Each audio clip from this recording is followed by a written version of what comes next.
దేవునికి మహిమ కలుగును గాక. గమనించండి, ఒక విషయాన్ని మీకు చెప్తున్నాను. ఒక వ్యక్తిని దేవుడు ఎన్నుకుంటాడు.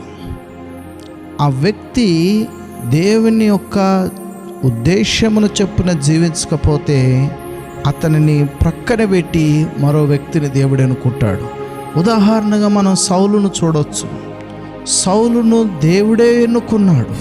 ప్రజలు వచ్చి సకల విధములైన మర్యాదల చొప్పున మేము జీవించినట్లు మాకు రాజు కావాలి అని అన్నప్పుడు సౌలును దేవుడే ఇశ్రాయేలులకు రాజుగా నిలబెట్టాడు.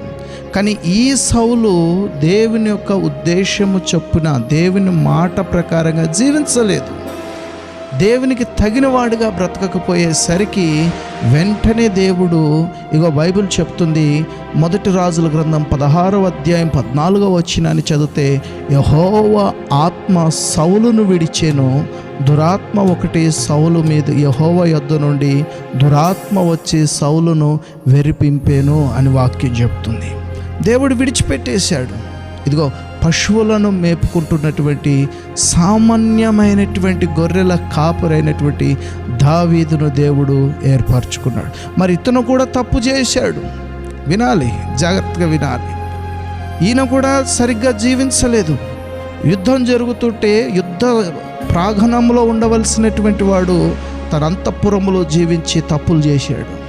కానీ ఇతనికి తేడా ఏంటంటే, ఇతను పశ్చాత్తాపం పొందాడు దావీదు, కానీ సౌలు పశ్చాత్తాపము పొందలేదు. సౌలు ఉద్దేశం ఏమిటంటే, నేను పోతే పోని నా కుమారుడన్నా రాజు కావాలి. కానీ దావీదు అలా కాదు. నేను పాపం చేశాను, నన్ను ఇస్సోపుతో కడుపు, నన్ను హిమము కంటే తెల్లగా చేయని చెప్పి దేవుని పాదాలు పట్టుకుని వేడ్చాడు.